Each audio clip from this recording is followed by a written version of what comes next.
Welcome to Gamer's Chair, an expansion of the Gamer Grudge series, where you get to learn a little bit more about this season's fighters. I'm your host, Cal, the Human Cheat Code, and tonight is the season finale of the season 1 of Gamer's Chair. We've come to the championship of Gamer's Grudge, and so the season's pretty much ending. We're not going to have any new fighters, so the next time you'll see Gamer's Chair is in season 2. And I'm sure our guest can tell us a lot more about season 2 tonight, because we saved the best for last, the actual host and creator of Gamer Grudge, Mr. Mac Poole. Hey, Mac, what's going on? Hey, Cal, how's it going? That's co-creator. You did help create Gamer Grudge, so Yes, but it was your idea and all that, and so I do help out on the behind the scenes and all that. So, but yes, you're the official creator of the show. So, I want to start out by saying, like, what made you want to do the show? What gave you the idea to do it? okay. That's a good question. I'm a fan of Screen Junkies movie fights. I loved gamer fights, and I remember they took gamer fights off the air, and I was crushed because I was like, I really like this show. It was interesting, and I remember I was talking with Kim, who was on the show on your last episode, talking with Kim that I really want to bring back gamer fights, and Kim's like, oh, the audience wasn't there. It wasn't there for it. It wasn't interesting enough. And I was like, oh, okay. I was sitting there thinking that they did a little bit of this, a little bit of that, it could be interesting. And so I went. So I went on a mission. I was like, okay, I had it in the back of my mind, like I want to do this show. And I talked with Jack. One day, I just, I saw, I kept watching Fan Friction. And I was like, you know what? I wonder if I could do a game version of Fan Friction. So I talked with Jack, and Jack told me, yeah, just give me an original concept. So we came up with the first episode. Granted, it wasn't, structured, but it still was fun. Um, I got with him and I gave him the concept, and Jack was like, you said, so when can we do a first episode? And he was like, well, he said, you can do it yourself, or you can wait until you do the episode, but it's up to you. So I didn't want to wait because I really think the world needed to do a gamer debate show. So I got you. I kept going with it. I kept making questions. I got the people. I got the guests that I could. I put the word out, and here we are. We're finished with season 1, and I never thought I would get through season 1. I thought I'm not gonna get through season 1, but we got through it, and season 2 looking even better than season 1. So not to take anything away from the fighters for season 1, they were excellent, every one of them, but season 2 I feel like is going to be like the sequel. The sequel is always better than the original sometimes, but I feel like the sequel to Game of Grudge season 2 is going to be better. And you might see some of those fighters from season 1 back on season 2. You never know. You got to tune in to check that out. And I don't see the championship belt anywhere. Normally, it's like draped in the background somewhere. Is that going out soon or not? Like, without giving any spoilers to who won, we know from last, people have been watched it and stuff, and they've seen the interview. Is it going out soon? What's going on with that? I gotta get it. I was talking to TJ. Sorry. Sorry, people. I was talking to the champion. It's not necessarily TJ. I was talking to champion, and I told him, what happened was I was gonna get the belt fixed up at a trophy shop. The issue is it snowed last week, and that messed up everything. So I was like, I had a plan. I was like, I'm gonna get this done. I'm gonna do some stuff. I'm gonna rearrange some stuff. I'm gonna get this all done. Then it snowed. It just ruined my whole day. I was like, well, because it was snowing, and then we had to be home by 5:00. So think about it. You only got like 2 hours out. Snow melts probably around 2:00. So we only had like 3 hours to do what we had to do. So it was a real mess. And plus the people that was doing the trophy shop was out of town, and they got snowed under, and they didn't came to work today. So it was really a tough week. I was planning on doing it this weekend, but Christmas. I have a feeling they're closed. Christmas. Yeah. It's the worst weekend to do this. Well, so it'll be cool if we could debut it on the season premiere of season 2. That would be pretty cool. If it's done by then, that would be awesome. Don't rush. But if you can do that by then, that would be cool. Oh, Or the believe next me, time the I'm championship, going. next time the champion appears on the show, maybe they'll have the belt. You never know. It'll be cool. You never know. I might talk. You never know, guys. I might be talking to the champ, and he might pop up on season 2, episode 1, just to flash the championship belt. You never know. I'm um, full of surprises. so, and you were mentioning that you're a huge fan of what was called gamer fights on Mm-hmm. Screen Junkies, right? So maybe one day eventually you can get those guys to be on the show too. You call them up, hit them up Actually, in advance, and then they can be on Gamer Grudge someday. Who knows? I actually, like I said, I remember I thought, man, well, just getting Charlie. I thought, okay, look, I'm sorry, I'm sorry, I'm getting sidetracked, Cal, but I thought, I always contact people and nobody contacts me back, and I was sitting there talking, and I was like, and then Charlie said, I like video games. I was like, okay, let's see if we can get Charlie on the show. So I was like, okay, I'm gonna send her a message. So I wasn't expecting to get a message back. So I'm just working one day, and then all of a sudden I get a question. Oh my God, Charlie tweeted me back. Oh my God, she's wanting to come on. I was like, Charlie wanted to come on Gamer Grudge. I was like, wow. So also I I have more confidence because I have done another show called Books Classes, and I got Roth Cornett, who is very into movie fights, and I got her on one of my shows, and actually wanting to come back on my show, which is interesting. I tried to get her on, but she says not Yeah. my cup of Sometimes tea. scheduling is hard and all that kind of stuff. Exactly. And I try to get her on. I'm still working to get. I really think I could still try. I'm still gonna work to get Roth on somehow, but I gotta.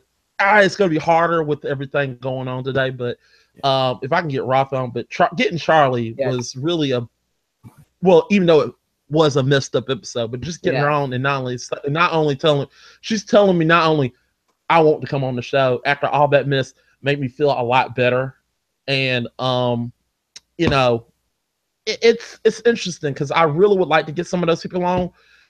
Um, I actually talked to was it one of the contestants, Maddox? He's actually one of my favorite fighters. Where he said something about um the question is put two video games together, video game characters game, and he came up with Cooking Hitler, and he's like a Hitler game with Hitler on there, and he's like fix the sandwich now. I was literally laughing so hard at him. I tried to get him on the show. He has not responded back.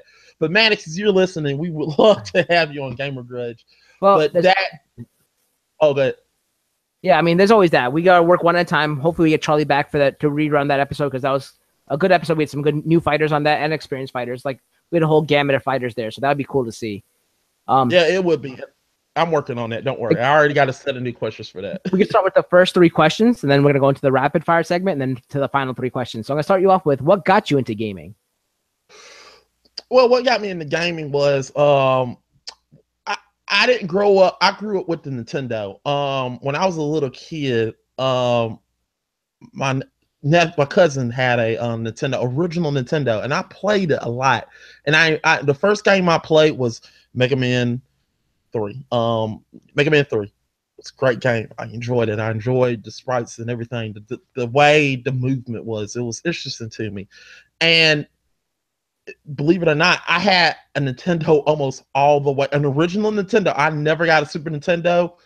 I had that Nintendo all the way through the 90s. Never got a new system. I played that game.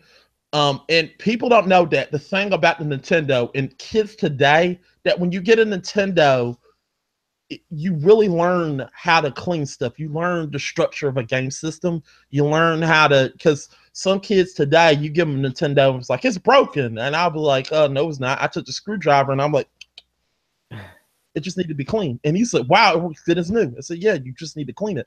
I said, how do you know that? I said, I clean my Nintendo every chance I got, because if it gets dust in it, it'll eventually stop working the games. But it's interesting that you could do that back then, but in today's time, when a game breaks down, that's it. Get another one. You gotta take it to GameStop back in the day, huh? You gotta take the GameStop and pay a whole lot of money just to get it fixed or buy a new one. Yeah, you better hope you had a warranty. Yeah, exactly. And that time you could fix the game yourself if you just knew how to do it. Because my parents was gonna buy me another game system, so I just had to make do with what I had, and I always would make do with what I had. And then eventually and then I think I want to say around 1999, I got a PlayStation. And the first PlayStation game I got was they gave me was Mega Man X4. And Mega Man X4 is probably one of my favorite video games of all time. Yeah, we're going to talk about a lot of Mega Man games. I'm a spoiler alert, people. But I played that, and then I got into Crash Bandicoot. I bought Crash Bandicoot, was my first bought PlayStation game. And then I bought stuff like Legend of the Dragoon and stuff like that. And then eventually my parents got me a PlayStation 2 because my PlayStation 1 was broken because my brother kept hiding it from me like a little kid. Got on my nerves with it.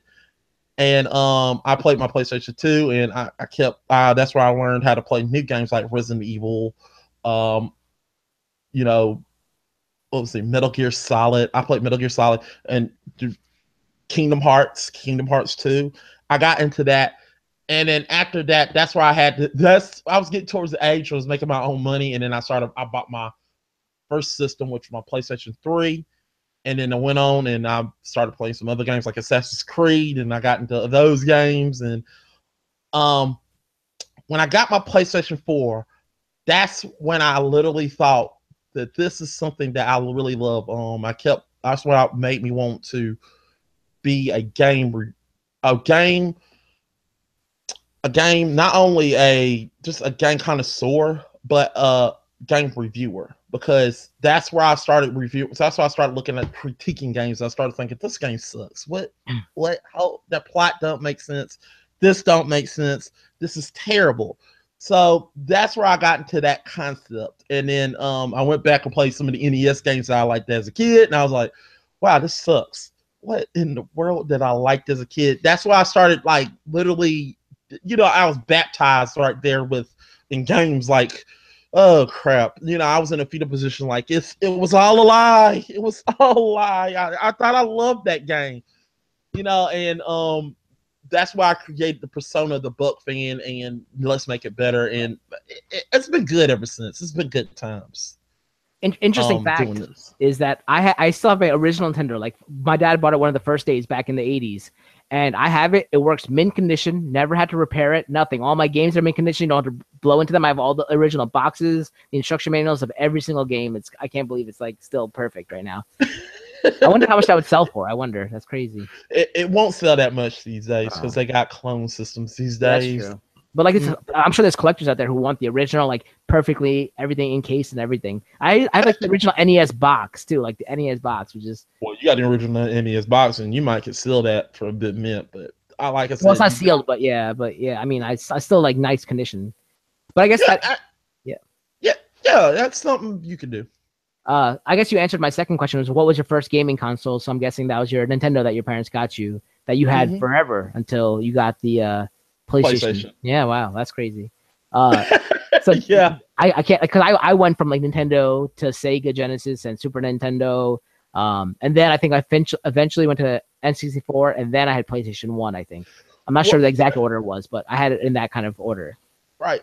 Here's the funny thing about the N64, because me and my cousin, we were close. I have a first cousin. We were really close. So I got my PlayStation. So I went over to her house, and she got an N64.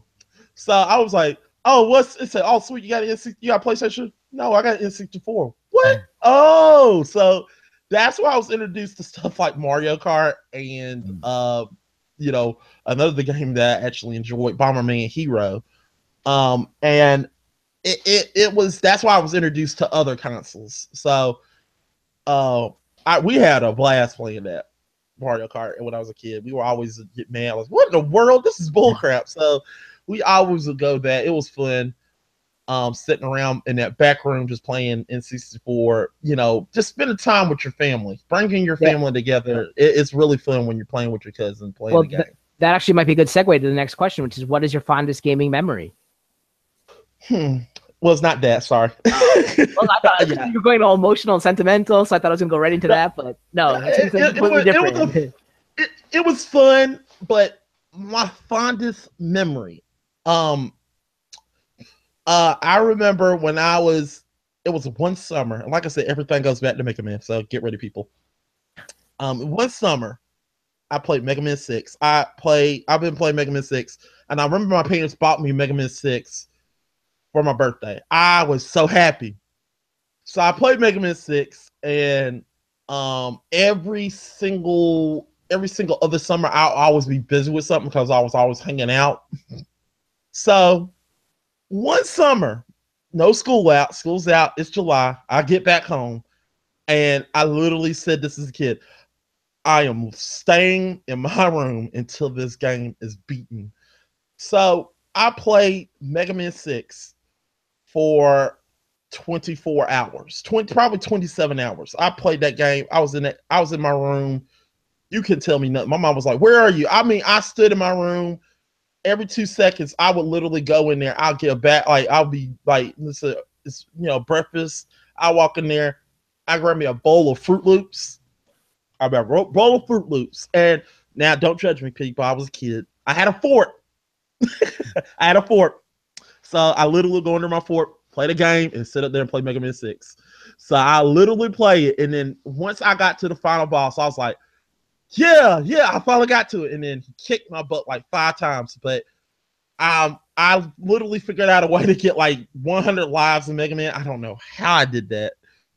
But I literally played that game, got to the final boss, took me 5 hours to beat, and I've beaten it.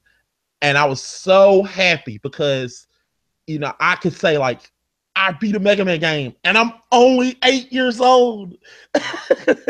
So that was an accomplishment for me as a kid because, being an 8-year old and playing a game that adults have trouble beating is amazing. And it was really the only Mega Man game the reason why it's a clip's memory because for a time, even when I was a teenager, it was the only Mega Man game I've beaten. Mm-hmm. Only. And then I got into high school and then I finally beat the rest. But it was the only one I beaten.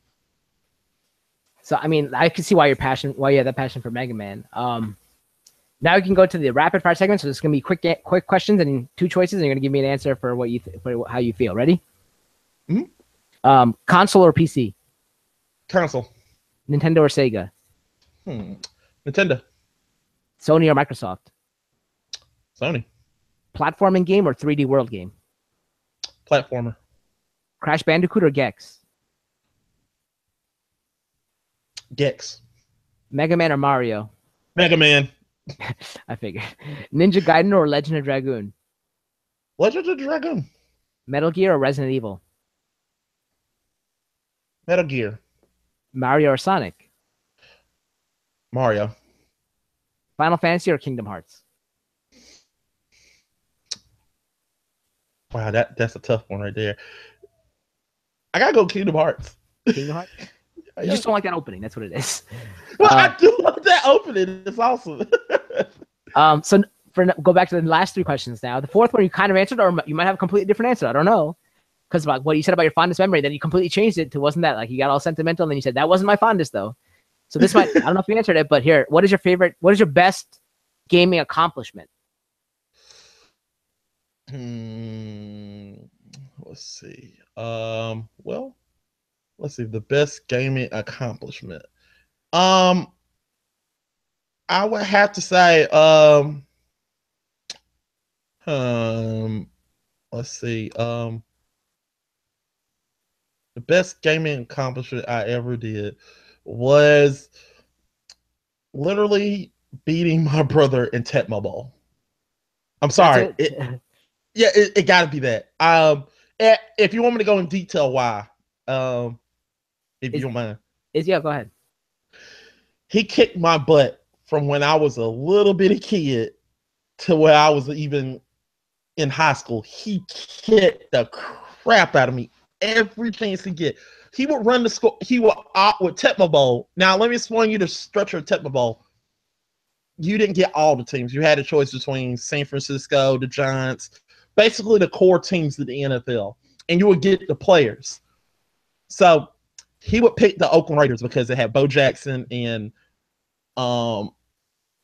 it had the whole Oakland Raiders. He loved the Oakland Raiders at that time. He's a Carolina fan, but he loved the Oakland Raiders because of one person, that was Bo Jackson.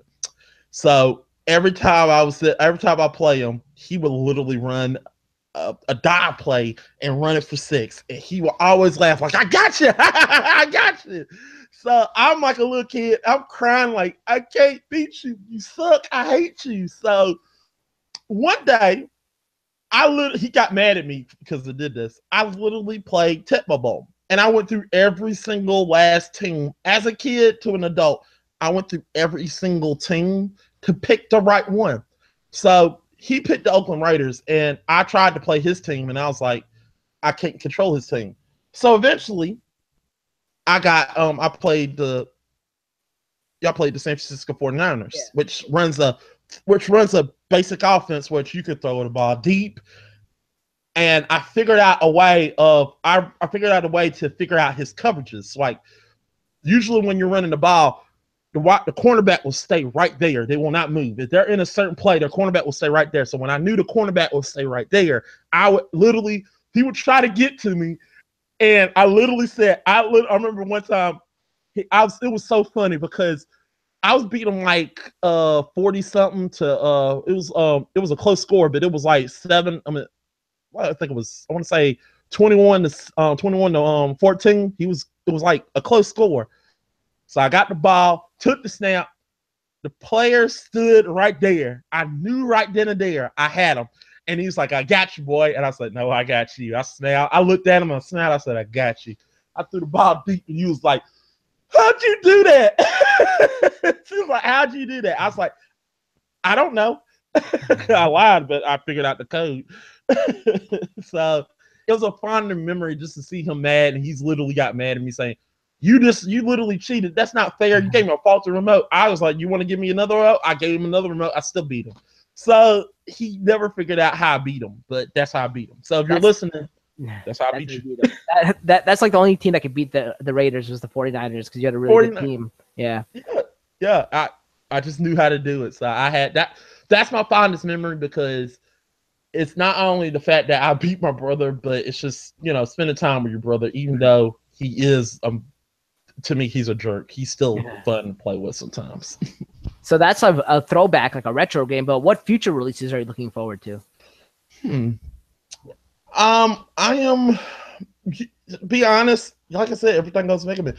I'm looking forward to Mega Man 11. I really am looking forward to it. I think it's going to be a good game. The way they did it, because everybody was so angered about my number 9. I wasn't, because I defend my number 9. I thought it was a good game.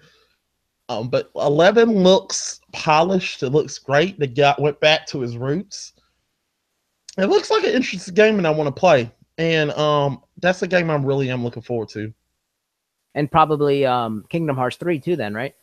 Yeah, that's the thing about. Yeah, I'm looking forward to it, but I gotta see. I gotta see a disc. I have to see that disc. If I don't see that disc, right. I'm like, it's been delayed so much that I understand. Yeah.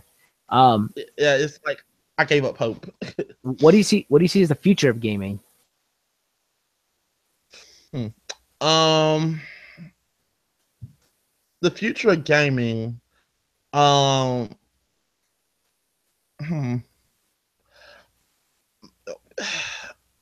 really think the future of gaming is going to be, and everybody thinking it's going to be virtual reality, and I disagree.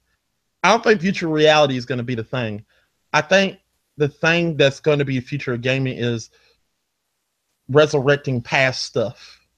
The resurrecting things from the past and making it better. I think that's what's going to be game, because not the two I'm hearing about Mega Man 11, but you saw stuff like Bubsy and it's getting good reviews. You see stuff like Double Dragon. They're gonna bring back all these old IPs that you've seen as a kid, and I feel like they're gonna bring them back and just resurrect the franchises of each of these games, and they're gonna make them better. Everybody know Mario is gonna stay Mario. They're not gonna change it. Mario's still gonna, it's gonna adapt with the change. Sonic, I have a feeling they're gonna go back to what it was. That like Sonic, the new Sonic, not the brand spanking new Sonic, Sonic Mania, um, literally let me glimpse into what the future is gonna be like. They're gonna bring these old classics and remix them and make them better. And I think you're gonna see that like with one of our other contestants, Kentucky Nerd, love you man. Um, we're gonna like they're gonna bring back stuff like Contra. I feel like they're gonna bring back these old IPs and remix them, and that's what I feel like the future game. Not because I feel like Future Reality already been done. They've been talking about it, and I think once you see it, it's gonna be like it's gonna be a quick phase, and then it's gonna be done. And I think that's not going to happen. I think they're going to try to bring some of these old games and literally get these younger kids into it. So that answer just gave me a great idea for a show that you could possibly do because you have such a passion for these old games. You can call it like some like game reboot, or just call it reboot. And you talk about every week or month or however often you want to do it. You talk about one game that you want to reboot and how you would reboot it. What kind of game you'd make it. Because you know how you have the Let's Fix, right? You have that. Yeah. Or make it better, I should say. Make it better, right? You could have, but this would just be the reboot of this franchise or the game itself. Like how you I know you play that one game, Bill. I watched you play that Bill and Ted's game. I know you would never want to reboot that game, but you could say like, oh, I want to reboot it. This is how I would have made it. I know because it's kind of like make it better, but like these are like classic. Like Bill and Ted's not considered a classic. It's an old game, but I don't think it's considered a classic. I'm talking about like classic games that haven't had a reboot yet, that you might want to reboot. But I don't know. That's kind of tough. It's very narrow topics, so it'd be hard to do. But I just thought of it. It was a great answer that you gave. So it made me think of that. I agree. I agree that it would be tough to do games like it'd be tough to do an old classic game. Like it would be tough for me to do a show like that because I'll be like, oh crap. I literally got to come up with a new game every week, and I got to come up with a script. I tell people like, is it easy? I'm like, no. I said, what? I literally got to come up with a script. I literally got to figure out the plot. I literally got to do something crazy. Like my last episode of Let's Make It Better was so crazy that I had to get another PC, and it's going to be crazy. It has to do like this season has to do with dimension traveling, and there's the evil imposter book fan, which is pretty funny. I really everything I do, I literally script it. But like I said, everything I do is because I learned from James Wolfe, aka the Angry Video Gamer. He taught me the process of doing this through video, and I literally watched him as he did it, and I was like, I can do that, and I did that. So everything I do is what he literally he gave me the platform to do it, and I took it and I did my own thing with it. So I give him thanks for what he paved the way for what I do right now. And like I said, I enjoy what I do. It's fun. It's something to let me be me as opposed to me being me every day. But I really love it's letting me be me and being comfortable being me. And I like that. Yeah, I want to thank you for starting Gamer Grudge because it gave us something to do, and we opened up up a new family, like all this new gamer family that we talk to every night, be it on Rabbit or whatever we do on Discord and stuff like that. So it's really cool that you started that, and you should be proud that you did all that, and you went through a whole season, man. It's been a good season. It's been fun, and now we just move up from here and get better and bigger since season 1. So where can we find you? What have you been up to? What do you got plans in the future? I know you got one more episode of Gamer Grudge coming up next week on Christmas for the holiday special, right? So you want to talk about that and what else you got going on? Oh, you want me to talk about season 2? Or we should do a different thing like later, talk about that, you know what I mean? Like a set up promo interview later. So right now what you got for this coming week, this coming week and whatever else. I'll keep that hush because I got something brewing. I got something in the works from season 2. I'm brewing it. You'll see that in the works a little bit of what I've been talking about with Cal here. At the season finale of actually not season, the Christmas special. What I got brewing, we got a lot. This week, tomorrow is the season finale episode of Let's Make It Better. Spoilers is Mega Man 4. I'm gonna review that. It's gonna have Corey as the controller. Corey is the voice of the controller. I'm the control. I am actually another person. The voice of I'm the voice of the Angry. voice. No, the voice. The voice. Oh There's a yeah. voice.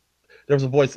He has his Australian accent. Hey, mate. He does this sometimes, but he talk Don't like forget the me. horse too. Every time Dude. the horse that you had that goes off. Oh yeah. I always no. The funny thing about the horse is I was watching Young Frankenstein, and every time Frau Broker pops up, every time she say Broker, whee! So I asked Corey, can you give me a horse voice? And he's like, yes, man, I would do that. He literally laughed and giggles like, yes, I can do that. So every time you would hear annoying gamer, you would hear annoying gamer. Whee! I was like, I enjoy doing that, and that's actually my homage to Mel Brooks, who is one of my favorite directors. I really enjoyed that because it was something funny. That's the reason I like being me, because it let me free flow and make me think. Well, then there's a voice. There's annoying gamer, and you hear a horse. I was like, yes, okay, I enjoy that. But yeah, the horse. I don't know who the horse name is, but we're gonna give him credit. He's in the credits. And also we're gonna do that. Also this week, I am not going to do any more live stream this week. I'm preparing for Christmas break, people. Everybody, all of y'all should too.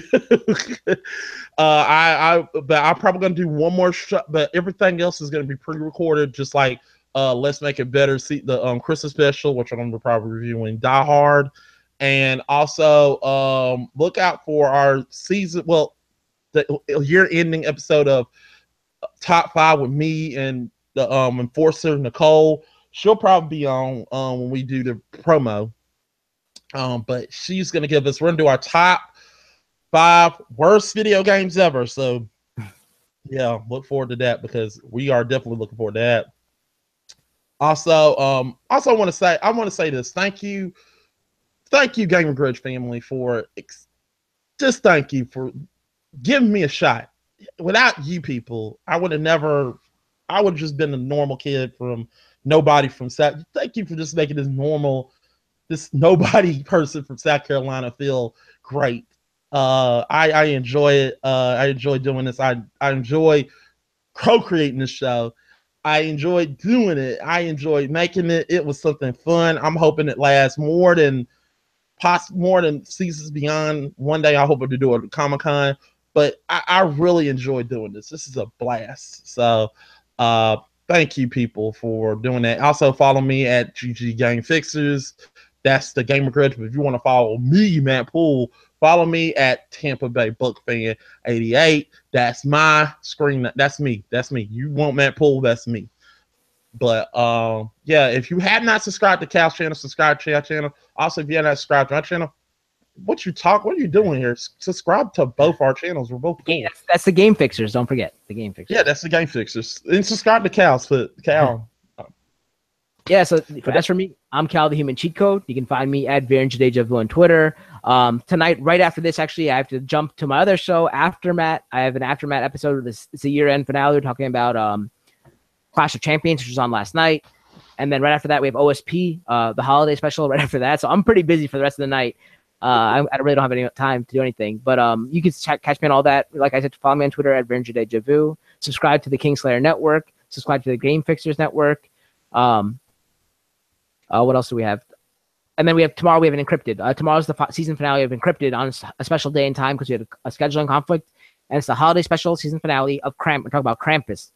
All right, not the movie, but the movie will be mentioned, but the actual cryptid Krampus, okay, the folklore Krampus. So check that out. So I have a pretty big schedule for the next 2 days, but then I'm probably free. I'll be doing a lot of game streaming if I can. When I'm not out, I know I have some holiday plans coming up with friends because they're back in town. But other than that, I'll be doing Kingslaying Skyrim and maybe some Destiny. And if I beat Skyrim, I'll probably go to the Stick of Truth and then the Fractured Butthole. So but until next year, we had a great season. I want to thank Mac again for joining me tonight. Also for a great season with him, and we can't wait till season 2 and all that kind of stuff. But until next time, keep gaming, guys. We'll see you next year. Happy New Year, happy holidays. Hey, happy Kwanzaa. Happy Kwanzaa too. Well, that's including happy holidays. That's why I say all right. Happy holidays. I just want to say Kwanzaa. Why? Okay. See you guys. See ya.